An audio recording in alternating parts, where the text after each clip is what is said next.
श्री संताच्या माथा चरणावरी, श्री संताच्या माथा चरणावरी साष्टांग हे करी दंडवत।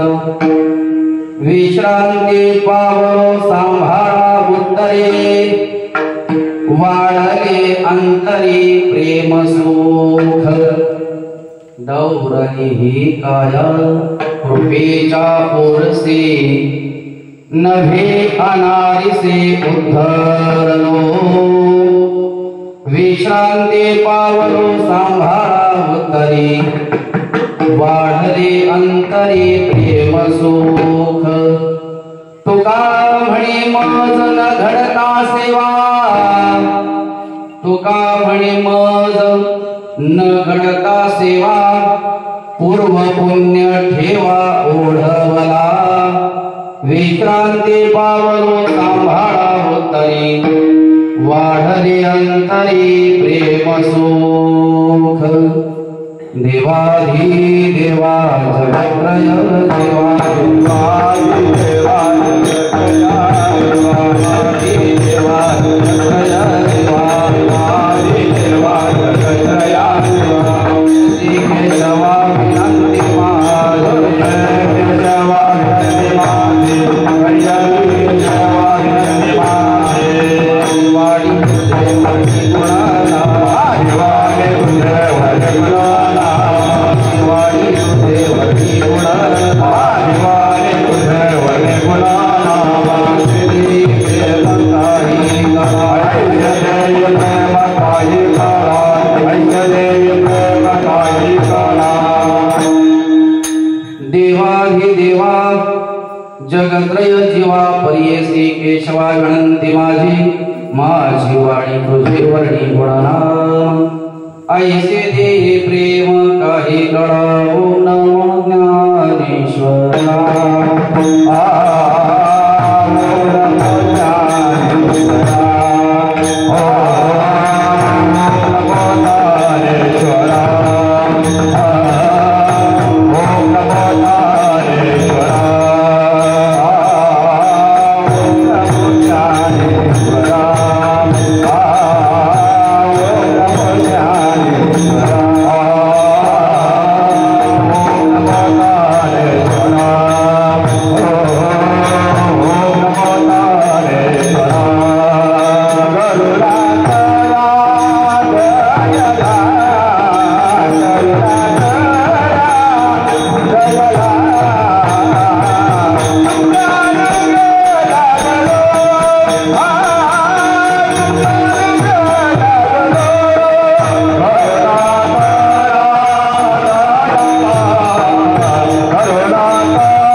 जयांचे केल्या स्मरण, होय सकळ विद्यांचे अधिकरण। तेचे वंदो श्री चरण श्री गुरूंचे, ते नमस्कारोणी आता। श्री संताच्या माथा चरणावरी, साष्टांग हे करी दंडवत। विश्रांती पावलो सांभाळा उत्तरी, वाढले अंतरी प्रेम सुख। विठ्ठल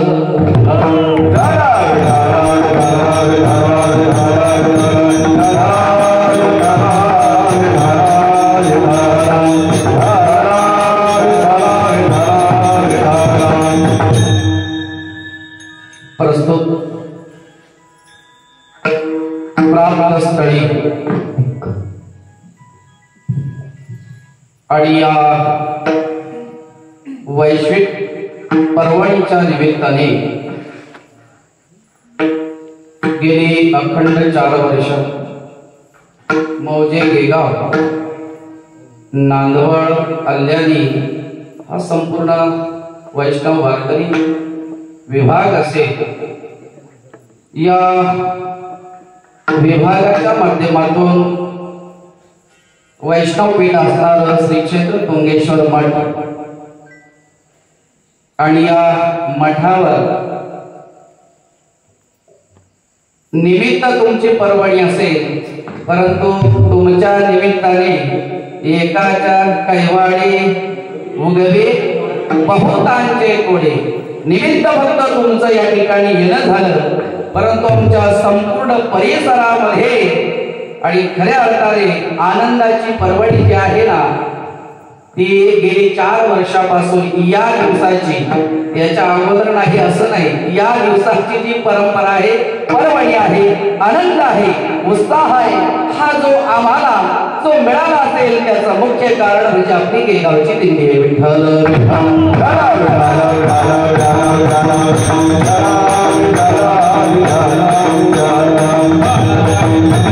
त्याचं कारण असं आहे,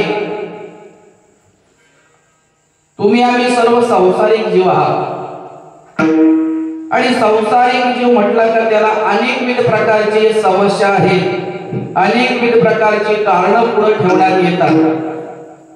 संसाराच्या अनुषंगाने नाही, कुठल्या अनुषंगाने ठाऊक जे आहे संसार दुःखाचा काय भरवसा आहे याचा हे माहीतच आहे प्रत्येकाला. भरोसा नाही तरी त्याच्यावरच भरोसा आहे आतापर्यंत, बरोबर का नाही? सांगा तुम्ही, आषाढीला चला म्हटल्यानंतर भरोसा कुठला पहिला? संसाराच्या अनुषंगाने आलो असतो पण, बरोबर का नाही? तर पण मध्ये बरेच पण आहेत, सांगत बसत नाही, बरोबर. पुन्हा आषाढी गेली, कार्तिकी आली, चला आता कार्तिकीला तरी आलो असतो पण, बरोबर का नाही? हा पण जो आहे ना तो तुमच्या आमच्या जीवनातून संपणार नाही. याचं कारण तुम्ही आम्ही सर्व संसारिक जीव आहात आणि संसारिक जीवाला देव आवडत नाही असं नाही, बरोबर का? पण जेवढा आवडायला पाहिजे तेवढा आवडत नाही, बरोबर का? मिष्टान्नाचा ग्रास घेत असताना सगळे मिष्टान्न तुम्ही आम्ही खातो का नाही? भरभरून पोट भरून, पोट झालेची ना धाय तुम्हाला सांगतात, बरोबर का नाही? असं वाटतंय भरलंच नाही मिष्टान्न जर आलं तर, बरोबर का नाही? पण त्या मिष्टान्नामध्ये लोणचं पण असते, बरोबर का नाही? त्याला फक्त काय करतो आपण, ते खाल्लेलं व्यवस्थित पचावं, बरोबर. कुठं आतमध्ये जे गेलेलं आहे ना ते व्यवस्थित पचावं म्हणून त्या ठिकाणी कट्व, आम्ल, लवण, अति उष्ण, तीक्ष्ण, वृक्ष, विदाहीन जे सगळं सांगितलेत ना सगळ्या प्रकारच्या रस्त्यातला एक जो आहे ना आम्ल रस्तो तो त्या ठिकाणी का टाकायचा? आतलं बाहेर येऊ दे. सांगा तुम्ही आम्ही पंचपक्वान्न किती चवीने खातो, किती आनंदाने खातो, किती उत्साहाने खातो, एवढ्याच उत्साहाने खाताय का ते? ते तिथलं झालं, बरोबर का नाही? तुम्हाला सुद्धा देव तेवढाच आवडतोय संसारिकाला, किती? लोणच्या एवढा. कशासाठी? आम्ही आतापर्यंत जो संसार केलेला आहे या संसाराचे वाभाडे बाहेर निघू नये, याची दुःख जी आहेत ही त्या ठिकाणी बाहेर येऊ नये. कायम दुःख असणारा जीव त्याला असं वाटतंय का हे कुठेतरी पचलं पाहिजे. काय संसार? मग पचण्यासाठी त्याला वाटतंय का एकच आधार तो कोण? आम्हाला देव फक्त आमच्या संसाराला सुरक्षित ठेवण्यासाठीच आवडतो. देवाची हाताळे आळवावे देवा, ओस देव भावा सांडूनिया ही आमची वृत्ती नाही. असा परमार्थ आमचा अजिबात नाही. देवासाठी देव आवडणं जमतंय? आमच्या संसारासाठीच आम्हाला काय देव आवडतो तो संसार आमच्यापासून बाजूला जाऊ नये. किती जन्म झाला फेरा गणित नाही दातारा तरी बाजूला जाऊ नये. तुम्ही आम्ही सगळे इथल्या सकट, बरोबर का नाही? काय आवडते? संसार आवडते. मग कुठला असा संसारी आहे त्याला देव आवडत नाही? देव आवडतो. देव मनुष्य जात सकट स्वभावता भजन, भजन हा त्याचा स्वभाव आहे. पण जेवढा आवडायला पाहिजे तेवढा आवडत नाही. आता ही तुमची आमची अडचण आहे, बरोबर का नाही? पण जो पांडुरंग परमात्मा त्या विटेवर उभा राहिलाय त्यांनी पण विचार केला का मी अव्यक्त स्वरूपातला जो परमात्मा आहे, व्यक्त स्वरूपाला येण्याचं कारण जर काय असेल तर या संतांनी विनवणी केलेली आहे, पुढते हे जन न देखवे डोळा येतो कळवळा म्हणून या त्या ठिकाणी या संतांनी मागणी केली आणीला रूपावळे करून फळे हरिनामी खळ केला. कोणी संतांनी खळ केला, गोंधळ घातला, देवा तू चल, देवा तू चल. देव म्हणतो मी माझ्या स्वरूपाला बरोबर, बरोबर का नाही?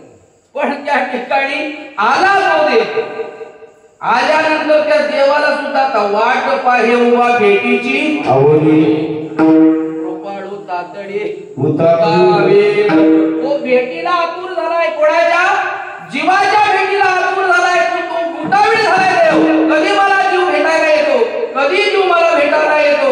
पण नंतर त्या ठिकाणी संतांनी पुन्हा समजोता सांगितला, आम्ही घराघरात गेलो, देवा तुला या ठिकाणी आणली, ही तर चूक झाली, निर्गुणातून सगुणात आणला. कशासाठी? आम्हाला कळवायला आला या जगाचा उद्धार व्हावा, पण ते जग त्या पात्रतेचं नाही हे कळालं. पण आता काय तू पण आलाय, आता तू पण फसला निर्गुणातून सगुण होऊन, आणि आम्ही बरोबर म्हणजे आमचा पण व्यवहार फसलाय.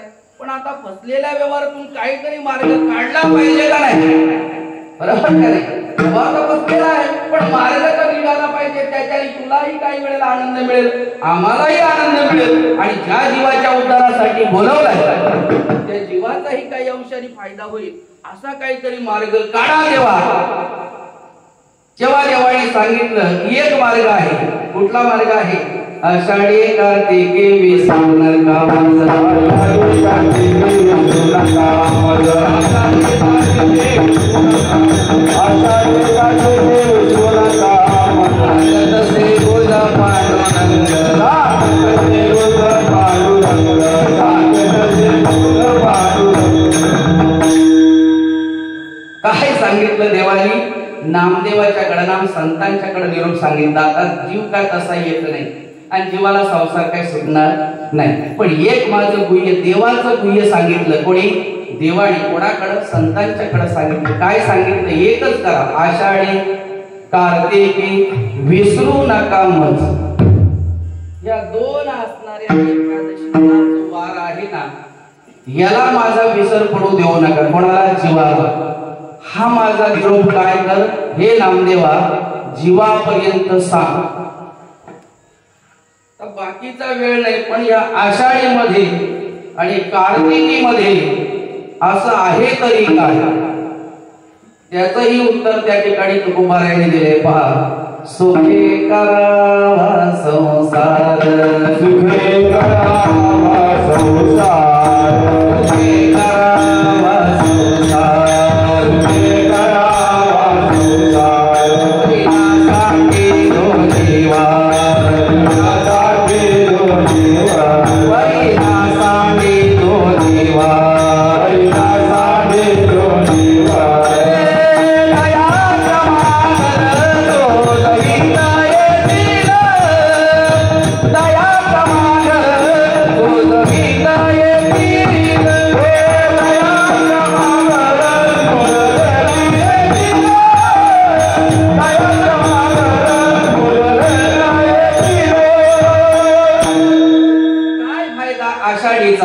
आणि काय फायदा कार्तिकीचा?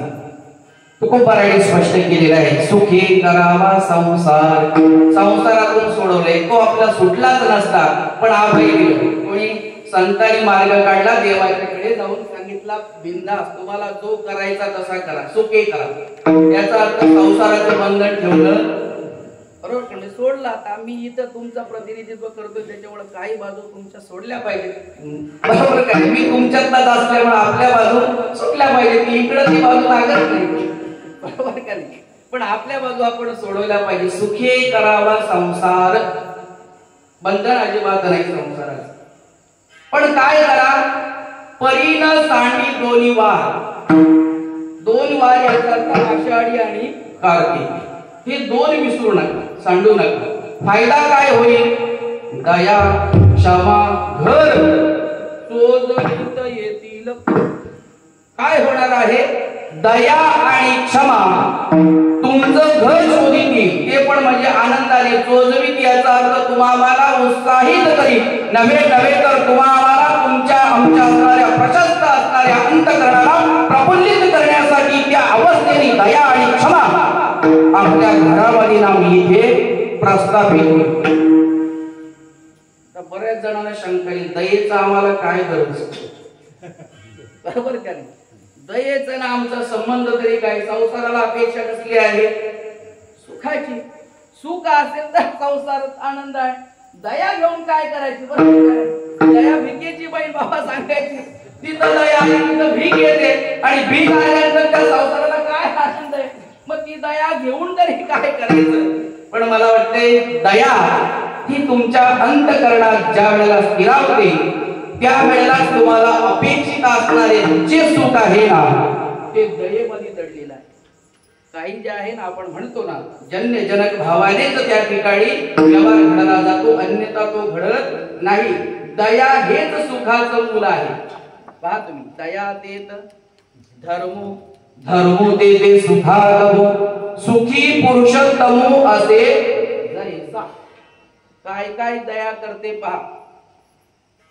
दया ज्या ठिकाणी अंतःकरणामध्ये स्थिरावली तर ती धर्माला प्रस्थापित करते, तुमच्या आमच्या हृदयामध्ये. आणि ज्या हृदयामध्ये धर्म स्थापित झालेला आहे त्या जीवाकडनं सुख कधीही बाजूला जात नाही. तुम्हाला दुःख येण्याचं कारण जर काय असेल तर एकमेव अधर्म आहे. काय आहे? ज्याच्या जीवनामध्ये अधर्म घडत आहे, घडला आहे, घडणार आहे, त्याने इच्छा जरी केली अशांत से कुलम सुधा. गीताकार सांगतात त्याचं चित्त अशांत होतंय. कोणाचं? अधर्म करताना, चोरी करताना. चोरी काय आनंदाने चोरी करतो का भीतीने करतो? बरोबर का नाही? चोर ज्या वेळेला चोरी करायला जातो त्यावेळेला त्याला आनंद आहे का भीती आहे? भीती आहे. बरोबर. भीती तुमचं चित्त स्थिर करते का अस्थिर करते? अस्थिर करते. अस्थिर चित्त तुम्हाला सुख देते का दुःख देते? ज्याचं चित्त अस्थिर आहे त्याला विचार. अस्थिर चित्त काय करते? दुःखच देते. बरोबर का नाही? मग जर अस्थिर त्या ठिकाणी कुठलाही व्यवहार पाहतो मी, चोरीच्या बाबतीमध्ये असेल, अधर्माच्या अनुषंगाने व्यभिचार असेल, व्यभिचार करणाऱ्याला असं वाटतंय का जगापासून लपवलं जाते, म्हणजे तो त्या ठिकाणी स्वतःला काय समजतो? एक पावित्र्याचा पुतळा समजतो. अरे मी करत आहे, अधर्म करत आहे, व्यभिचार करत आहे, पण कोणी पाहत नाही, याचा अर्थ तोपर्यंत मी व्यभिचारी नाही. पण कबीर महाराजांनी सांगितले, पर नारी का रचना जो लसूण की खान, कोणे बैठे खाइए प्रगट होय निधान. कसं आहे व्यभिचार? लसूण ज्याने खाल्लेला असतो ना, बरोबर का नाही, जोपर्यंत त्याच्या आणि मुखामध्ये लसणाचा अंश आहे कुठल्याही कोंबड्याला जाऊ द्या, बरोबर का नाही, कुठल्याही कोणे बैठे खाइए कबीरजी कहते, किती कोंबड्याला जाऊन खाल्लं परगट किंवा प्रगट होय निधान. आल्याबरोबर आपण ओळखतोय लसूण खाल्लं का, मग तो सर्दी झाली होती. बरोबर. खाल्लं कुठं? किती जरी लांब खाल्लं, किती लपून खाल्लं, कोपऱ्याला बसून खाल्लं तरी ते प्रगट होतच होते. व्यभिचार धर्म जो आहे, अधर्म जो आहे, चोरी आहे, नीतिमत्ता सोडून असलेला व्यवहार आहे, त्या सगळ्याच्या बाबतीमध्ये तुम्ही आम्ही किती जरी त्या ठिकाणी जरी लपवण्याचा प्रयास केला बाबांनो, तरी तुम्हाला त्या ठिकाणी काय आहे? दुःखच दुःख आहे. अधर्माच्या अनुषंगाने काय आहे? दुःख आहे. आणि धर्माच्या अनुषंगाने काय आहे? खचितच सुख आहे. दया देत धर्म, धर्म देते सुखागम.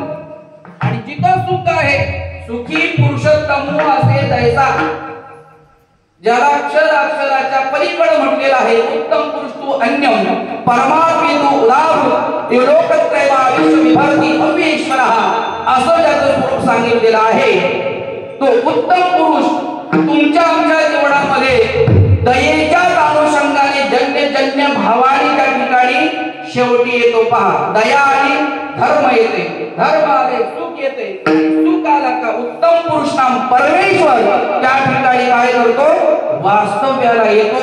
नाम त्या ठिकाणी त्या स्वरूपाच्या अनुसंधानावर आणि त्या जीवाला काय करतो, आरूढ करतोय. या सगळ्या क्रिया होण्याचं मूळ कारण काय आहे, दया. काय आहे, दया. बरोबर.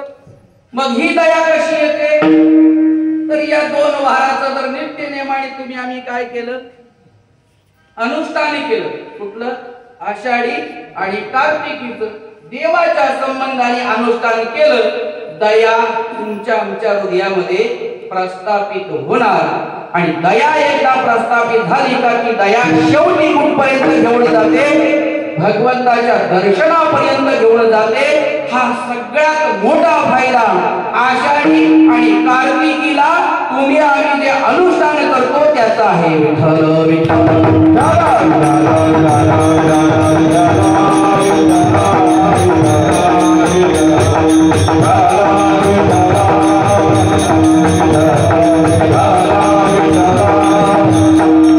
बरं, या दोन असणाऱ्या एकादशीचं महात्म्य जर तुम्ही आम्ही विचार केला तर एकीला काय म्हटलेले, योगिनी. बरोबर का, देवशयनी. आषाढीची जी आहे ती कोण आहे, देवशयनी. आषाढी एकादशीला देवशयनी म्हणतात. आणि आजची जी आहे तिला काय म्हणतात, प्रबोधिनी. मोजकी आपले वारकरी आहेत, वेळेतच आम्हाला पण टाकळा नेहमीचा आहे, काही विलंब होणार नाही. तुमची चिट खाल्लेली वगैरे चिरेपर्यंतच कीर्तन होणार आहे.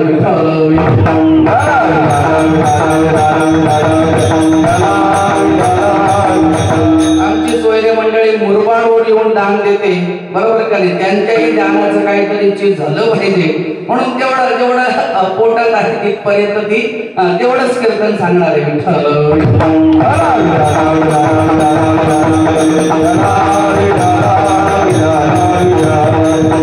आपण वारकरी वैष्णव आहात, ह्या नियमांचं आपल्याला ज्ञापन व्हावं, खचितच ज्ञान व्हावं म्हणून या ठिकाणी हे सांगावं लागतंय. आता अभंग त्याचा भावार्थ सांगायला तर पाठी काकडा आला तरी तो होणार मोजकं जे आहे ना, जसं लोणच्या एवढं.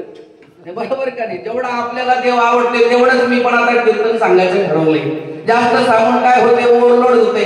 देवही आवडत नाही, तेही डोक्यावरून जाते, त्यापेक्षा तेवढंच बघा किती आनंद आहे. त्याला माहित आहे का, महाराज एवढं सांगणार म्हणजे सुटलो.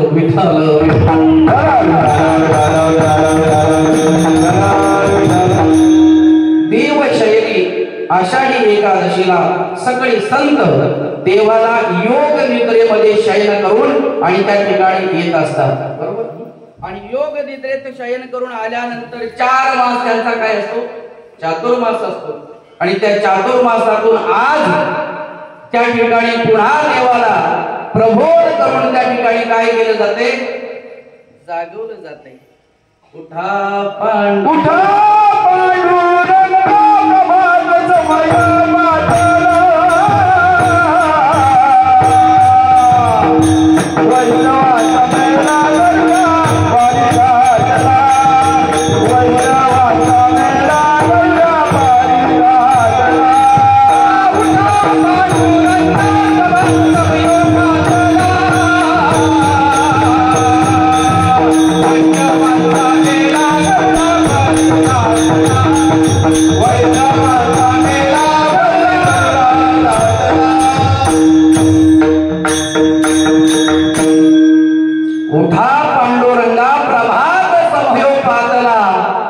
वैष्णवांचा मेळा गरुडा पारी दाटला कुठून, वाळवंटापासून महान वारापर्यंत सुरवरांची मांदी उभे जोडोनी हात.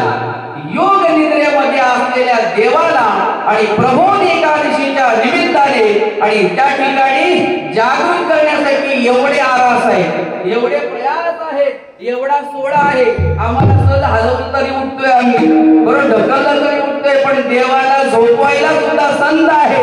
आणि देवाला म्हणजे योग निद्रेमध्ये देवाला झोपवण्यासाठी संतांना जावं लागते. आणि योग निद्रेतून पुन्हा आणि त्या ठिकाणी उत्तिष्ठ जागृत वरांना बोध हे तुम्हाला जो त्या ठिकाणी भेद सांगत आहे ना, त्या बोधाला त्या ठिकाणी जागृत करण्यासाठी बोध स्वरूप असणारा जो भगवंत आहे ना, त्याला प्रबोध असणाऱ्या या प्रबोधिनी एकादशीच्या निमित्ताने काय केलं जाते? उठा. याचा अर्थ संत देवाला सांगतात, उठा पांडुरंगा, प्रभात समयोर. एवढं अनन्य साधारण महत्व कुठलं आहे? आषाढीचं आणि कार्तिकीचं आहे. आणि तो प्रबोध तुमच्या आमच्या जीवनामध्ये काय करतो? संतांच्या बाबतीमध्ये अनेक प्रमाण आहेत. पहा तुम्ही, करोनी प्रबोध संत पार उतरले, करोनी प्रबोध संत पार उतरले.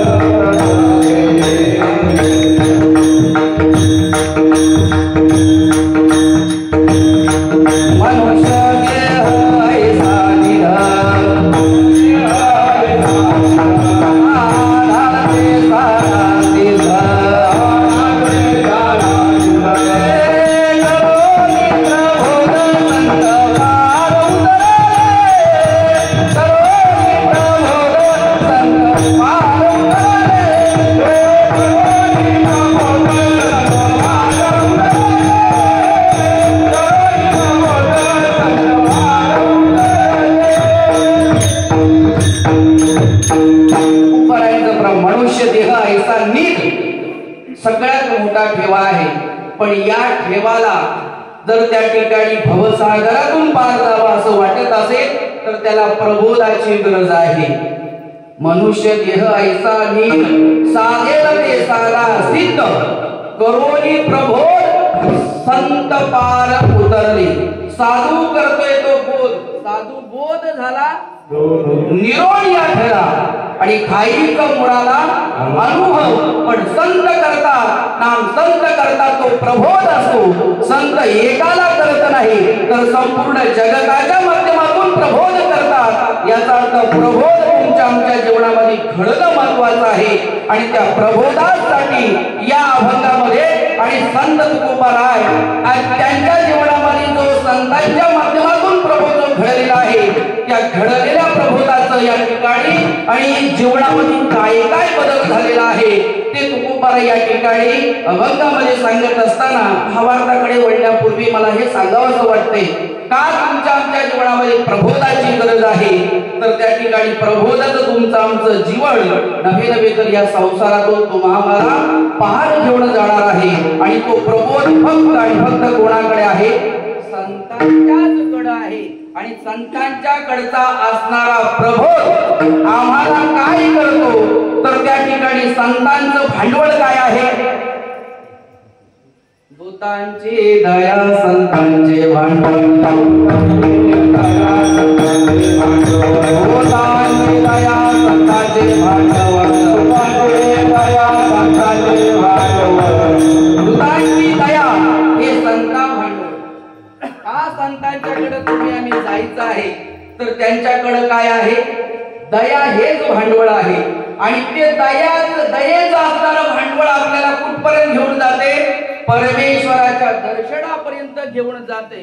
मग ते दर्शन तुकोबाराय म्हणतात, ज्यांच्या जीवनातून किंवा ज्यांच्या दर्शनाने आणि मला मिळालं. आणि म्हणून तुकोबाराय सांगतात का मी माझ्या जीवनामध्ये संतांच्या आणि चरणावर माथा ठेवला.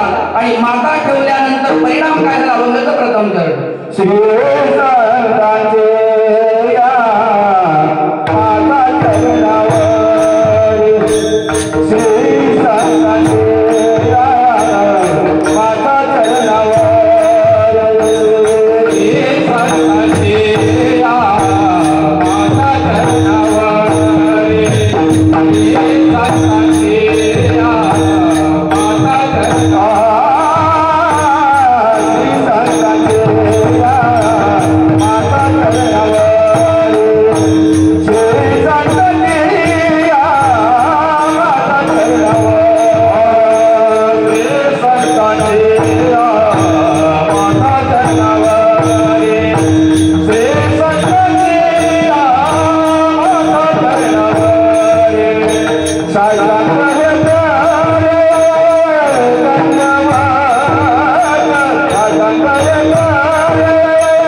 किंवा माझ्या जीवनामध्ये तो प्रबोध मला कधी मिळाला तर मी ज्या वेळेला श्री संतांच्या माता चरणामध्ये साष्टांग हे करी दंडवत, मी ज्या वेळेला श्री संतांच्या चरणावर माथा ठेवला त्या ठिकाणी माथा ठेवल्यानंतर नुसता माथा ठेवला नाही तर काय केलं, साष्टांग हे करी दंडवत. कशासाठी मी केलं तर मला तो प्रबोध व्हावा, मला तो अनुभव मिळावा किंवा ज्याच्यामुळे मला तो मिळाला.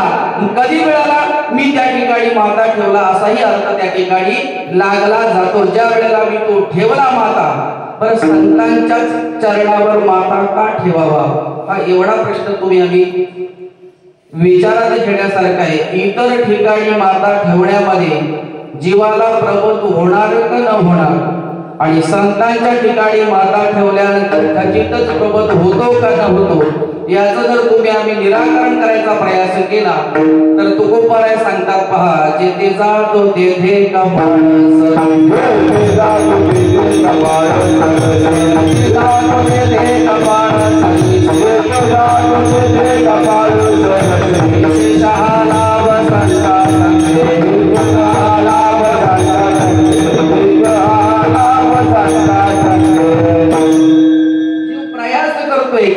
जेथे जातो तेथे कपाळ सरीशे, जिथं जातोय तिथे त्या ठिकाणी कशासाठी जातोय, तो बोध मिळावा, ती विश्रांती मिळावी, तो विसावा मिळावा, ते सुख मिळावे, यासाठी धडपड जीवाची आहे. पण ज्या ठिकाणी ज्याच्या अनुषंगाने ज्या क्रिया तुकोबाराय म्हणतात, जिथं जिथं त्या ठिकाणी तो प्रयास करत आहे, संत सोडून इतर ठिकाणी माता ठेवण्याचा प्रयास केला, परिणाम असा झाला. तुकोबारायांचे शब्द आहे, भाषा चकारात्मक आहे, गुणार्थाची भाषा आहे. तुकोबाराय म्हणतात, मी दर्शनाला जातोय पण दर्शनाच्या अगोदर माझं कपाळ तिथं असते, बरोबर का? आणि प्रत्येकाचं सुखाच्या आड कपाळच येते, बरोबर का? तुमच्या आमच्या सुखाच्या आड कपाळ नाम प्रारब्ध येते, बरोबर. मी जातो ज्या ज्या ठिकाणी जातोय त्या त्या ठिकाणी प्रारब्धच आड येते. कपाल म्हणजे काय, प्रारब्ध. एकाने विचार केला कपाल घरी त्यावर ठेवायचं आणि मग जायचं, तर कपाल घरी ठेवून जाता येत का? या काफिल्या बरोबरच कपाल आहे, बरोबर. तो लावा जमा उपजतच त्याच्यातूनच तयार झालाय, त्याच्यामुळे त्याला बाजूला ठेवून जाता येत नाही. हा त्या ठिकाणी तुमच्या आमची मोठी अडचण आहे. आता ही अडचण दूर होणार कशी, तर त्या ठिकाणी इतर कितीही त्या ठिकाणी प्रयास केला करू जाता संग तो होय बाधक, बहुत बुद्धीचे तरंग क्षणोक्षणी पालटी रंग, भरू जाता संग तो होय बाधक. इतर कितीही ठिकाणी तुम्ही आम्ही तुमचं आमचं कपाळ नाम प्रारब्ध घेऊन जा, ज्या ज्या ठिकाणी जाल त्या त्या ठिकाणी अगोदर त्याचं कपाल तुमच्या समोर येते. तुमचं कपाल तो पाहत, त्याचं कपाल काय करावं लागते, तुम्हाला पाहावं लागते. कबीर महाराज सांगतात, जाके आगे एक कहो वो कहे 21, एक एक तजो दिया बाकी रह गया 20. एक सांगा ती 10 नाही 20 कारणी सांगते, बरोबर का नाही. आपलं एक वजा करायचं आणि 21 घेऊन यायची आपल्या मातावर. याचा अर्थ असा आहे, प्रत्येक जीवाकडे कितीही प्रयास करा, कुठल्याही ठिकाणावर तुमचं आमचं प्रारब्ध जे आहे, तुमचं आमचं कपाळ नाम प्रारब्ध सांगण्याचं किंवा त्याच्यातून निवृत्ती करण्याचा प्रयत्न कितीही ठिकाणी जा, ते होणारच. त्या ठिकाणी किती प्रयास करा, होणार नाही. का तर त्या ठिकाणी जीव आणि हाही जीव आहे, तोही जीव आहे. जीव जीवाचा असणारा जो व्यवहार, जड जनाचा असणारा व्यवहार, जड चैतन्याचा असणारा व्यवहार, या ठिकाणी अनेकविध प्रकारच्या वादाशास्त्रांनी सांगितलेला आहे. फक्त प्रारब्ध बदलवण्याची आणि प्रारब्ध थांबवण्याची दोनच ठिकाणी आहे, एक देव आणि दुसरा संत विठ्ठल.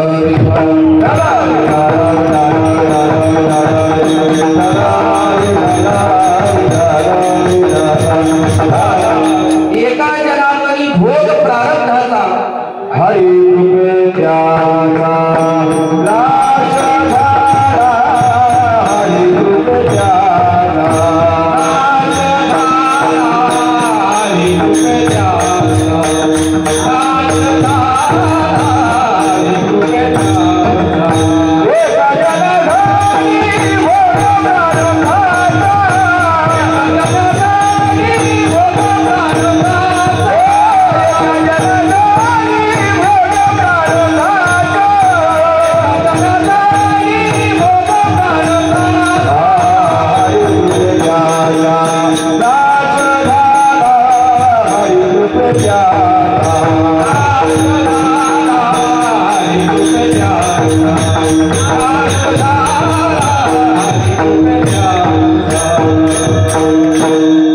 भगवंताच्या कृपेमध्ये कपाळलांब प्रारब्ध संपत. एक भाग आहे, एका जनार्दनी भोग प्रारब्धाचा हरी कृपे त्याचा नाश झाला. स्वतःलाच ओळखलं नाही तर देवाला काय ओळखणार, त्यामुळे ती गती दुर्लभ आहे. पण दुसरं एक ठिकाण आहे, ते ठिकाण म्हणजे काय तर संतांचं आहे. या या संतासे भेटता, या या संतासे भेटता, या या संतासे भेटता, या या संतासे भेटता. संसाराची कथा, संसाराची कथा, संसाराची कथा, संसाराची कथा. पुढते पुढते माता, पुढते पुढते माता, पुढते पुढते माता, पुढते पुढते माता.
भगवंताची कृपा.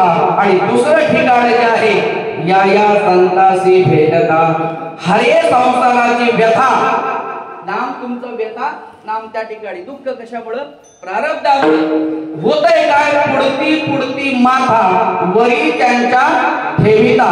संतांच्या चरणावर माता ठेवल्यानंतर परिणाम काय होतो, तर तुमचं असणारं दुःख, दैन्य, दारिद्र्य नाम प्रारब्ध जे आहे ना, तुम्ही जर त्याच्यातून कंटाळलेले असाल आणि खऱ्या अर्थाने तुम्ही त्या पात्रतेचे असाल तर दया त्या ठिकाणी अंतःकरणामध्ये, दया हे भांडवल कोणाचं आहे, संतांचं आहे. त्याच्या अंतःकरणामध्ये दया असल्यामुळे या जीवाची काय व्यथा आहे, चरणावर त्या ठिकाणी मस्तक ठेवल्याबरोबर त्या ठिकाणी कृपावर्षा होत असतो. आणि म्हणूनच त्या ठिकाणी तुकोबाराय सांगतात, माताच ठेवायचं असेल तर कुठे ठेवा, श्री संतांची माता चरणावरी.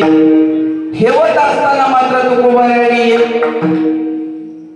बरोबर सांगितलं, तो माता कसा ठेवायचा, कसा ठेवायचा, साष्टांग हे करी गंगा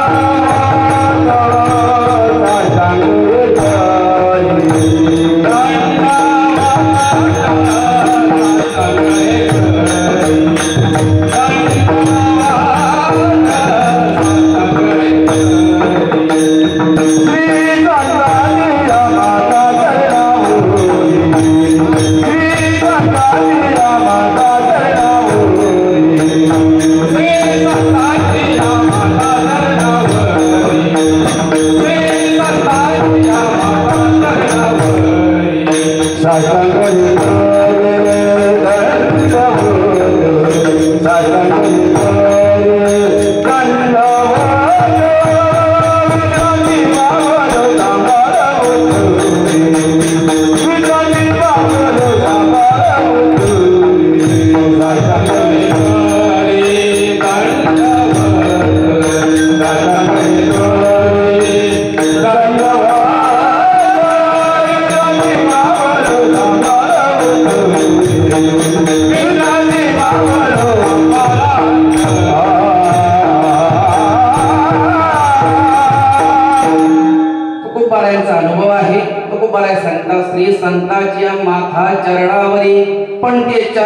माता ठेवत असताना काय क्रिया करायची? साष्टांग हे करी दंडवत, 8 अंगाने संतांना शरण जायचे.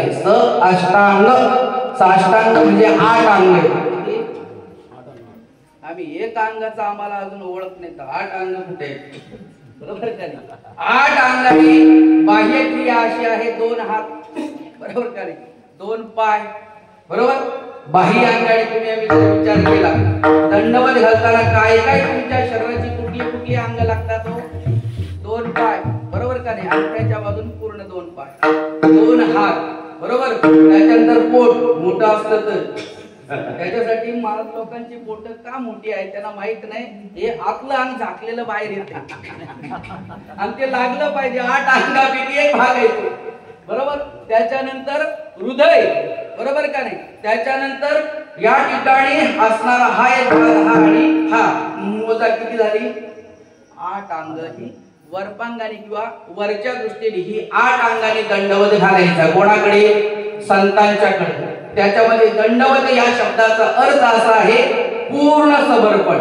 काय आहे? नम्र झाला तेने कोंडिले संतांना नम्र झाला तर देव कोंडवला जातोय. संतांना नम्र झाला तर त्या ठिकाणी नमनते नम्रता न येती गुणदोष अंगा. नामदेवराय सांगतात त्या ठिकाणी गुण आणि दोष नम्र झाल्यानंतर राहत नाही, पण कुठं तरी नम्र नाही. कुठे व्हायचं? संतांच्या ठिकाणी दंडवत म्हणजे नम्रता हा गुण त्या ठिकाणी घेऊन काय करायचं आहे? त्या सगळ्या 8 अंगाने त्या ठिकाणी शरणागती स्वीकारायची. का तर 8 भागातून हा वेग त्याला अपरा प्रकृती जी म्हटलेली आहे ती पंचमहाभूत आणि त्यामध्ये मन, चित्त आणि बुद्धी असं मिळून किती 8 भाग आहेत. या 8 भागांना खऱ्या अर्थाने उद्धार करावा असं वाटत असेल तर साष्टांग नमस्कार कुठं पाहिजे? संतांच्या ठिकाणी पाहिजे.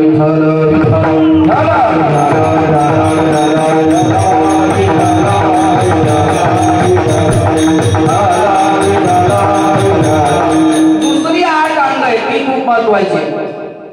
तुकोबारायांनी सांगितले पहा, ती 8 अंग तुम्ही आम्ही अजून तपासतच नाही.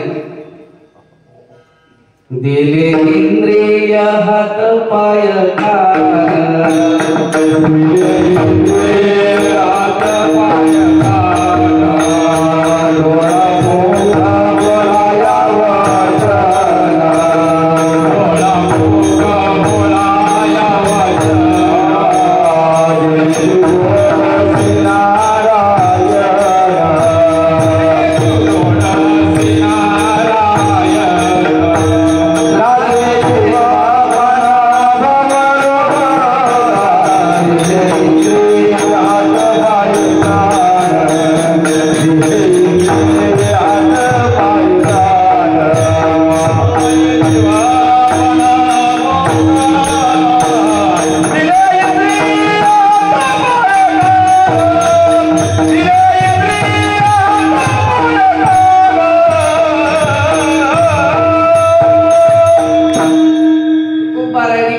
सांगून ठेवले फक्त आपण शोधत नाही. तिथल्या तिथंच आहे. दिले इंद्रिय, बरोबर.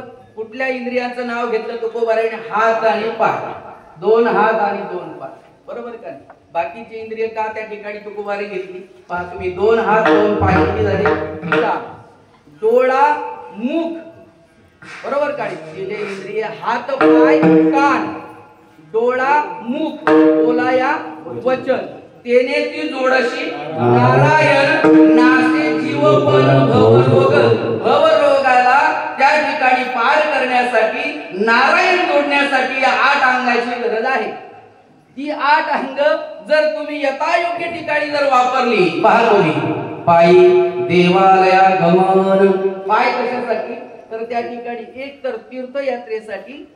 तीर्थयात्रा म्हणजे ज्या ज्या तीर्थावर जे जे अनुष्ठान संतांचं आहे, देवाचं आहे, पायी त्या ठिकाणी देवालय गमन. करी पूजन, हरीचे पूजन. घरामध्ये काय करायचं आहे? तर त्या ठिकाणी हरीचं पूजन करायचं आहे. आता आम्हाला जर मंत्र येत नसतील तर त्याचाही प्रतिबंध ठेवला नाही. वासुदेवे वाहुनी टाळे, वासुदेवे वाहुनी टाळे,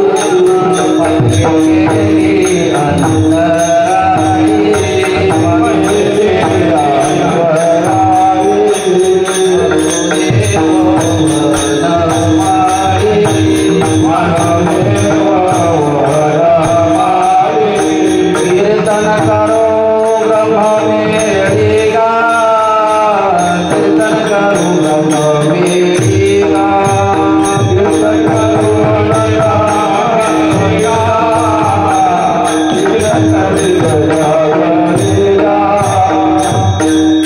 सोपं सोपं आहे, काही अवघड नाही. वासुदेवी वाहुनी टाळी. पायाने काय करायचंय? तीर्थयात्रा किंवा देवालय गमन हे अंग समर्पित करायचे. कोणाला? संत आणि भगवंताला. साष्टांगाने त्या ठिकाणी शरण जायचं आहे. 2 पाय 2 हात काही करता आलं नाही हाताने तर फक्त काय करायचे? वासुदेवी वाहुनी टाळी. पातके गेली अंतराळी, वासुदेव वनमाळी, कीर्तन ब्रह्म मिळेगा. याचा अर्थ त्याच्या भेटीसाठी या 2 टाळ्यांचा काय आहे? सहज आणि सहज काय आहे? उपयोग त्या ठिकाणी. कान तुम्ही ऐका रे कान, माझ्या विठोबाचे गुण. 5वं असणार जे आहे ना, काय सांगितलेलं आहे? कान. डोळे तुम्ही घ्या रे सुख, पहा विठोबाचे बरोबर आहे. घेई माझे वाचे टांग बरोबर आहे का नाही? डोळे कान हे किती झाले? 4 बरोबर. कान किती झालं? 5, त्याच्यानंतर 6, त्याच्यानंतर 7 आणि आतमध्ये असणारी जी आहे ना जिव्हा, केशवाय कीर्तन हा त्या ठिकाणी किंवा मुखामध्ये मुखी नाम तुझे किंवा संतांचे त्या ठिकाणी पूजन दर्शन या 8 अंगाचा उपयोग जो आहे ना, याही अंगाने काय करायचं आहे? खचित संत आणि भगवंताच्या ठिकाणी समर्पित करायचं आहे. का तर संत हे कसे आहे? श्री संत ही उपमा देण्याचं कारण श्री नाम भगवंत आणि संत ते संत आणि भगवंत निमित्त प्रतिमा. देवते संत आणि निमित्त त्या काय आहे? प्रतिमा. श्री शब्द लावण्याचं कारण श्री स्वरूप भगवंत त्या ठिकाणी संत आहे किंवा श्री आणि संत हे काय आहे? एकच आहे. जीवनामध्ये 8 अंगानी शरणागती स्वीकारायची जर असेल आणि तुम्हाला जर देव भेटावा असं वाटत असेल, तुमच्या आमच्या जीवनामध्ये तुमचा आमचा प्रबोध घडावा असं वाटत असेल, तर संतांच्या चरणावर माता ठेवणं किंवा भगवंताला शरणागती करणं या 8 अंगानी ज्यावेळेला तुम्ही आम्ही कराल त्यावेळेला परिणाम काय होईल? आपण करतो दुसरा तर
चरणावर साष्टांग नमस्कार केल्यानंतर त्यांच्या अंतःकरणातून तयार असणारी भावना कृपेच्या रूपाने शब्द स्वरूपाने काय आले? शब्द कृपा ही बाहेर आली आणि बाहेर आलेचा परिणाम काय झाला माझ्या जीवनामध्ये? विश्रांती पाहलो सांभाळा उत्तरी आता मी शांत झालेला आहे, विश्रांती पावलेला आहे. कशामुळं तर तुम्ही जो त्या ठिकाणी वचन दिलेला आहे, वरद दिलेला आहे, कृपा वचन दिलेला आहे, त्या वचनाचा माझ्या जीवनात काय परिणाम झाला तर मी त्या निश्चित ठाईचं मुरला अनुभव, ज्या ठिकाणी विश्रांतीला जीवाला ठाण आहे किंवा ठिकाण आहे त्या ठिकाणी मी त्या ठिकाणी कृतकृत झालेला आहे.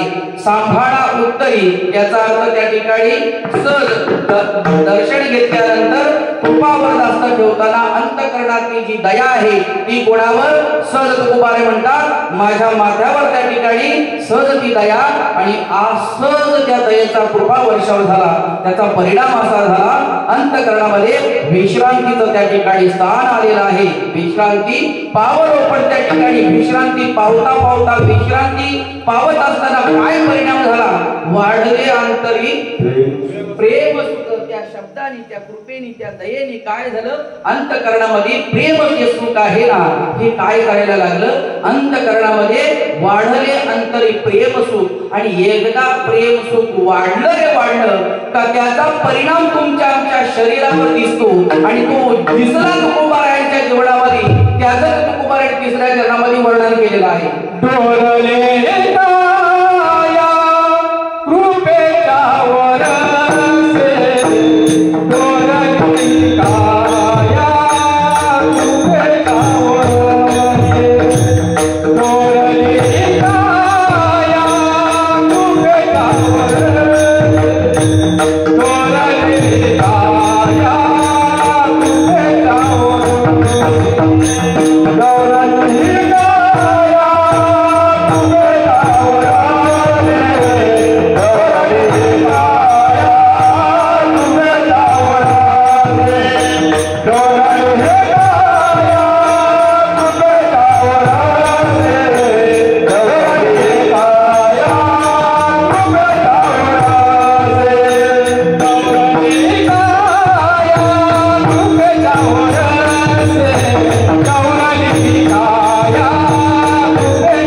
अंतःकरणामध्ये प्रेम सुख वाढल्यानंतर ते झाकून राहत नाही.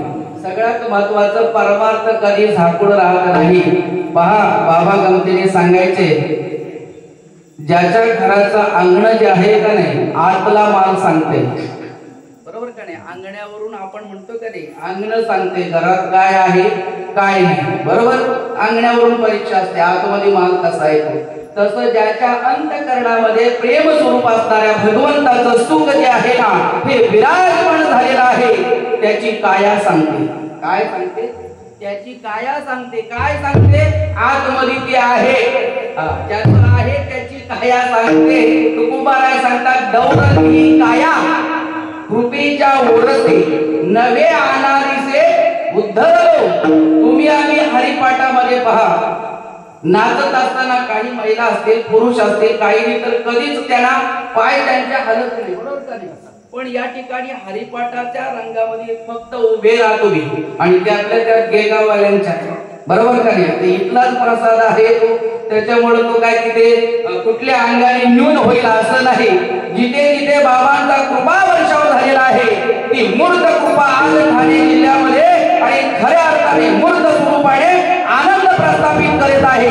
बाबांची कृपा ज्या ज्या अनुषंगाने झालेली आहे, कारण हाडाचे वैष्णव वारकरी होते. भजन कसं असावं, गायन कसं असावं, नाच कसा असावं, सांगणं कसं असावं, वाचन कसं असावं, भोजन कसं असावं, राहणं कसं असावं, या सगळ्या क्रिया जर खऱ्या अर्थाने जीवनामध्ये आणि आम्ही जर कुठे शिकला असेल नवे नवे हा परिसर, तर त्याचं क्षेत्र जर काय असेल, क्षेत्र जे आहे ना हे कुंगेश्वर आहे.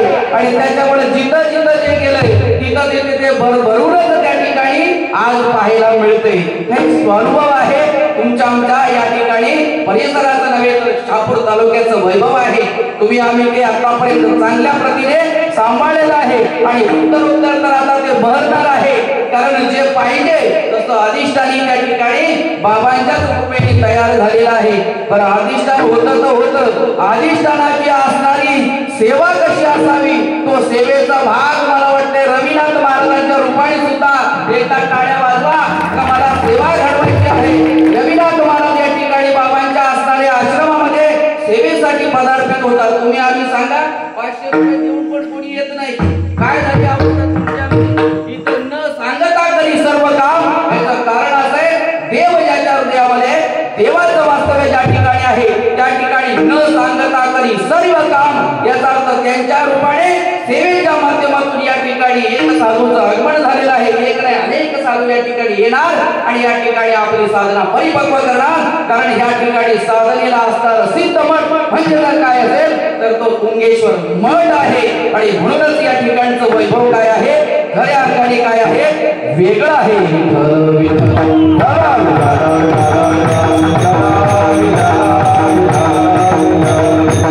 सण नाचता जरी येत नसलं तरी हरिपाठात उभं राहिल्याबरोबर डोळा लागतोय का नाही आपण, बरोबर का नाही? जर त्या ठिकाणी डोळण्याचं भाग तुम्ही कसं डोलावं कसं करावं काही माहिती नाही, पण आपोआप तुमची आमची काया डवरली जाते किंवा डोळली जाते का? हा अवघा रंग एक झाला. काय होतो? हा रंग नाम त्या ठिकाणी एक अखंड एक रस ब्रह्म ज्याला म्हटलेला आहे वेदांनी, हा एक रस जो आहे ना हा काय झालेला आहे त्यामध्ये आणि सरोवर झालेला असतो, एकरूप झालेला असतो.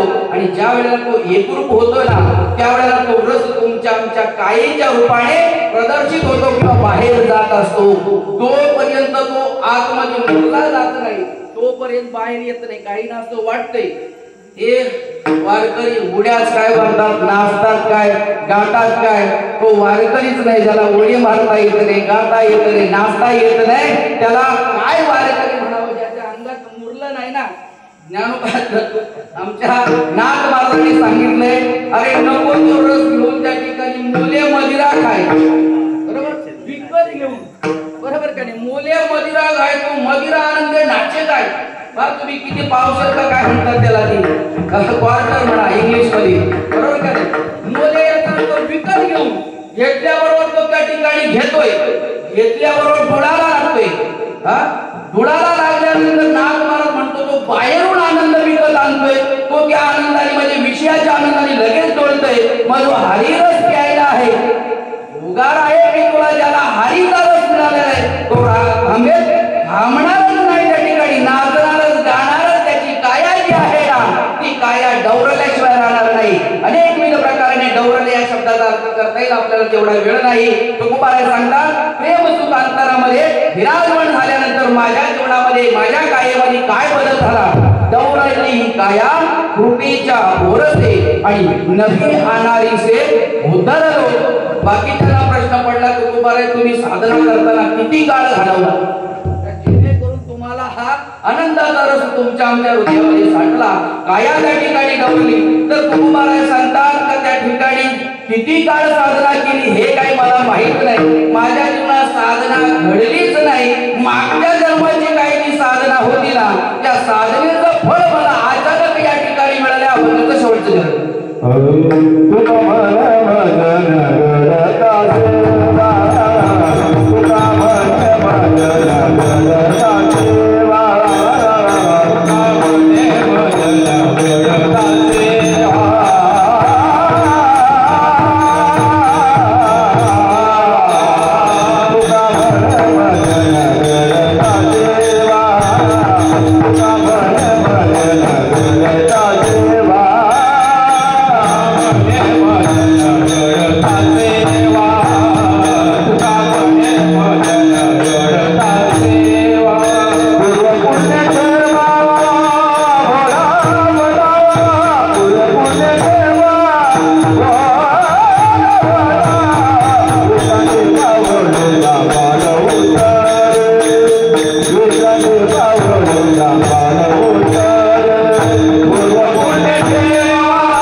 न घडता सेवा.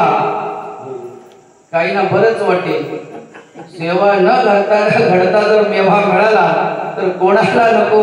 पण तुकोबाराने पुन्हा सावधी केलेले पूर्व पुण्य ठेवा ओढावला. का संतांची माझ्या जीवनामध्ये भेट घडली तर माझ्या पूर्वजन्माच्या पुण्याने असं ओढ दिली कोणाला, संतांना.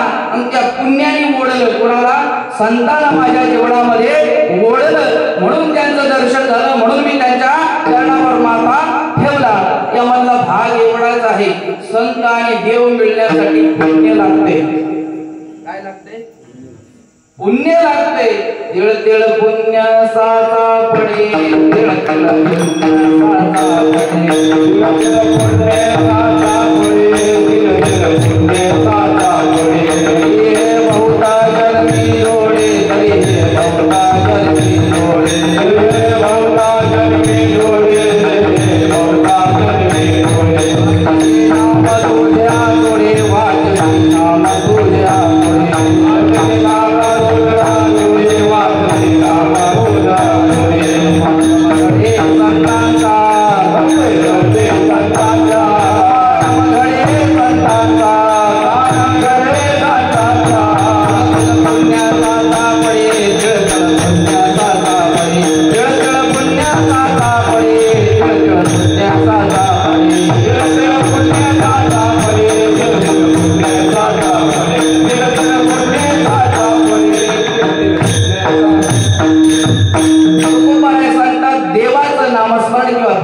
आणि संत मिळण्यासाठी जीवनामध्ये पुण्याची गरज आहे.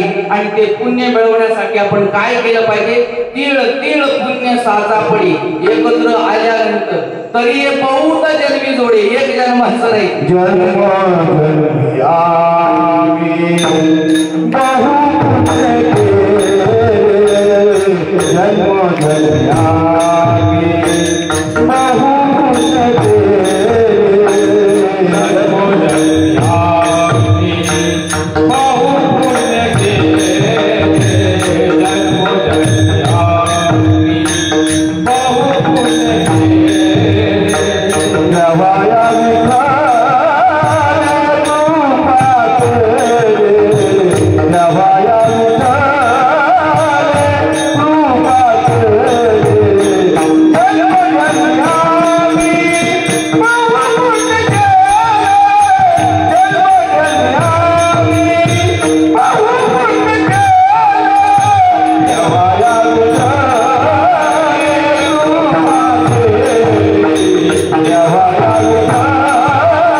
काय तुमच्या आमच्या नाम एक नाही. ज्ञानोबारांना विचारा, अखंड वाचे पुढे नाम नाचत आहे माझे जे एक वेळ मुखी यावया, त्या ठिकाणी सांगितले एक वेळ मुखामध्ये जन्म सहस्र ओळखीचे एक वेळ मुखी यावया. किती? 1000 जन्म सतत पुण्य केल्यानंतर एकदा देवाचं नाव येते. किती? 1000 जन्म सतत पुण्य कर्म केल्यानंतर एकदा देवाचं नाम येते. मग ज्याच्या मुखामध्ये अखंड वाचे पुढे नाम नाचत असे माझे, ज्याच्या मुखामध्ये अखंड नाम आहे त्याचे किती जन्माचे पुण्य असते? देवाचं नाव या एवढ्या जन्माचं पुण्य आहे. पण त्याच्याही पलीकडे संत जीवनामध्ये भेटण्यासाठी कोटी जन्माची पुण्य संपत्ती तै होय भेटी हरिदासाची. 1 कोटी जन्माची त्या ठिकाणी पुण्याची सामग्री ज्या वेळेला ओतली जाते त्यावेळेला एखादा संत आपल्या जीवनामध्ये येतो आणि मग कृपा करतो, मग उद्धार होते. आता आपला अजून पर्यंत जर नसेल, शंका असेल, तर आपण समजायचं अजून आपलं थोडासा वेळ आहे, पण प्रयत्न सोडायचा नाही, कारण तिळतिळ आहे, बरोबर का नाही? तिळातिळाने मग त्या ठिकाणी गुळ पण मिळवायचा आहे आणि मग गोडी तयार करायची आहे आणि मग तुम्हाला तिथपर्यंत जायचंय. प्रयत्न सोडायचे नाही. तुमच्या आमच्या जीवनामध्ये खचित ज्या ठिकाणी मी तर ठाकूर सांगताय, नारद पुराणामध्ये सांगितलेलं आहे, तुळशी काष्ट समुद्रमाला भक्तियो नरा तब देहम पाठम नास्ति सत्यम तन्मय उच्यते. पाप नाश करण्यासाठी आणि पुण्याची त्या ठिकाणी प्राप्ती घडण्यासाठी पहिला पुण्याचा मार्ग काय जर असेल तर गळ्यामध्ये तुळशीची माळ धारण करा. एकदा तुळशीची माळ धारण केली का मागचं सगळं पाप जे आहे ते काय होते? चाळण होते. तुळशीची माळ धारण केल्यानंतर जर पुन्हा अधर्म घडला, पाप घडलं, तर मग वज्रल पवली अभक्ताशी, त्याला भक्त म्हणता नाही. वज्रल कशाने तुटणार नाही. मग एक तर त्या ठिकाणी घालत असताना हा विचार करायचा, मागचं सगळं पाप जर घालवायचं असेल तर शुद्ध तुळशीची माळ गळ्यामध्ये घाला, पुण्याचा प्रभाव चालू होईल. पण माळ घातल्यानंतर पुण्य कर्मच करा. पाप कर्म जर करायला गेलं तर ते वज्रलेप होईल आणि मग कशाने तुटणार नाही. तीर्थ असू द्या, बाकी कोणी असू द्या, कोणाच्या अनुषंगाने ते तुटणार नाही. म्हणून तुमच्या आमच्या जीवनामध्ये पुण्याची गरज आहे. तुकोबारा हे प्रमाण का देत आहे? तुकोबारा म्हणतात, माझ्या जीवनात मी सेवा केली नाही, पण आचार्य संतांनी दर्शन देणं, कृपा करणं, माझा उद्धार करणं, याला कारण काय आहे? तुका म्हणे मग न घडता सेवा आणि पूर्व पुण्य ठेवा ओढावला रघुवा